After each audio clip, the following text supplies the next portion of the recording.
और ब्रेक के बाद खबर बद्दी से, जहां के कड़ुवाना में एससी जॉनसन के 74 से अधिक कामगारों ने श्रम कार्यालय के समक्ष प्रदर्शन किया।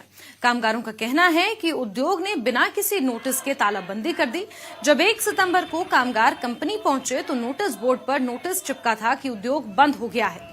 उद्योग ने बिना नोटिस के गेट पर ताला लगा दिया और उनका हिसाब भी नहीं किया। इस तालाबंदी से वो सब अचानक से सड़क पर आ गए हैं। अगर उन्हें न्याय नहीं मिला तो वो इस उद्योग के आगे सामूहिक आत्मदाह करने को मजबूर होंगे। इस टाइम हम रोड पे हैं। हमें इनसे भी उम्मीद ही है, इनसे भी उम्मीद ही है कि ये अच्छा करेंगे और बेटर करेंगे। बट सर, मैं मीडिया के माध्यम से ये चीज़ बोलना चाहता हूँ कि अगर हमारे साथ अच्छा नहीं हुआ, इसके बाद की मैं बात करूँगा, तो सर हम 74 बंदों ने डिसीजन लिया है कि 74 के 74 बंदे इसी गेट के सामने आत्मदाह करेंगे। ये कोई धमकी नहीं है सर, ये रियलिटी है। हमारे पास जॉब नहीं है,